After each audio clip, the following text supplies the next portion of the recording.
Diskursus politik nasional pernah diwarnai oleh fenomena yang mendasar, pengkhianatan politik, khususnya dalam konteks perebutan kekuasaan dan praktik dinasti.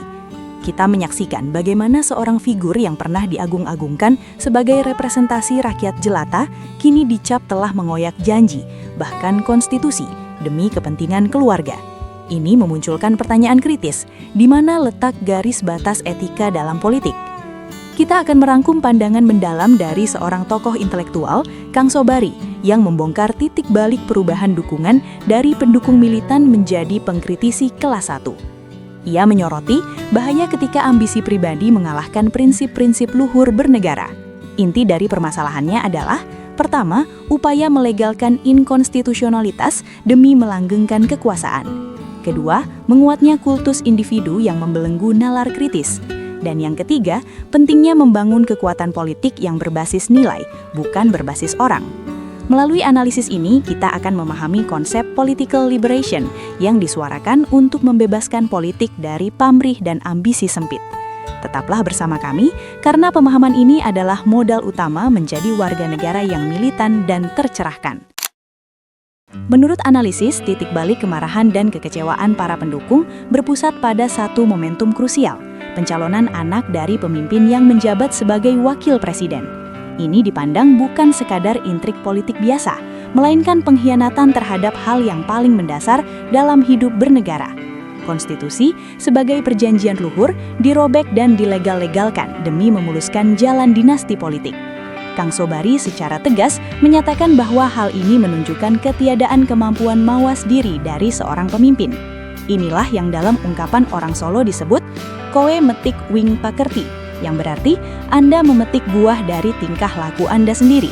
Artinya, setiap konsekuensi politik yang terjadi adalah akibat dari tindakan pengkhianatan prinsip yang dilakukan oleh figur itu sendiri.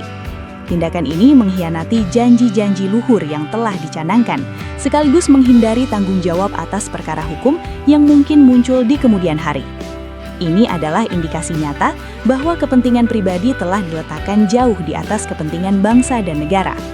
Wakil presiden adalah posisi mulia dan agung, representasi kepercayaan seluruh rakyat. Ketika posisi ini dipertaruhkan oleh praktik yang merobek konstitusi, ini adalah penghinaan terhadap nalar kaum terpelajar dan rakyat yang menjunjung tinggi prinsip. Lebih jauh, fenomena ini diperparah oleh adanya kultus individu atau pemujaan yang berlebihan terhadap sosok pemimpin. Dukungan yang tidak lagi berdasarkan pada nilai-nilai luhur, melainkan pada fanatisme atau harapan akan fasilitas politik. Pemimpin semacam itu dianggap telah membawa aib bagi kita yang memiliki kredibilitas hidup, khususnya bagi mereka yang dahulu mendukungnya dengan harapan tulus. Fenomena ini bertentangan dengan cita-cita pendirian bangsa. Tokoh proklamator Muhammad Hatta pernah mengingatkan kita, jatuh bangunnya negara ini tergantung dari bangsa ini sendiri. Makin pudar persatuan dan kegotong royongan, makin cepat pula negara ini menuju kehancuran. Ucapan ini relevan karena upaya mengoyak konstitusi demi kepentingan diri dan keluarga adalah tindakan yang mencederai persatuan dan mengikis moralitas politik yang merupakan fondasi dari keutuhan bernegara. Ironisnya, kekuatan politik pendukung berupaya membenarkan tindakan tersebut, menganggapnya sebagai hal yang wajar atau sebagai legitimate secara legal. Padahal apa yang legally right belum tentu politically correct atau etis. Kita harus menghentikan pemujaan terhadap individu dan kembali fokus pada penegakan nilai. Menghadapi kondisi ini, Kang Sobari menggarisbawahi pentingnya pembebasan politik atau political liberation. Ini adalah gerakan membebaskan diri dari pamrih, dari keinginan-keinginan kecuali keinginan mulia untuk menjunjung tinggi politik adiluhung bagi kemakmuran bangsa. Perjuangan kerakyatan adalah perjuangan menegakkan nilai-nilai, bukan memuja orang, apalagi sampai pada kultus yang bersifat kultik. Peran krusial berada di tangan kaum intelektual. Peran intelektual yang mencakup jurnalis, aktivis, seniman, budayawan, dan akademisi harus hidup dalam sejarah. Namun ketika sejarah sedang bungkam atau tidak memberikan jawaban atas persoalan hidup, kita harus menggunakan mitologi sebagai kekuatan untuk membangun karakter. Disinilah konsep Sisyphus dari mitologi Yunani menjadi relevan. Sisyphus terus-menerus mendorong batu ke atas bukit, meski batu itu pasti akan menggelinding lagi. Ini melambangkan perjuangan yang terus-menerus membangun struktur kehidupan politik yang benar meski struktur itu dihancurkan oleh tatanan hukum atau konvensi yang keliru.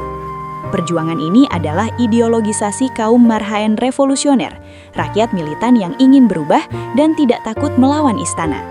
Rakyat militan harus memiliki weapon of the weak, senjata kaum lemah, yaitu kekuatan ideologi, kepercayaan diri, dan keberanian untuk mengguncangkan istana.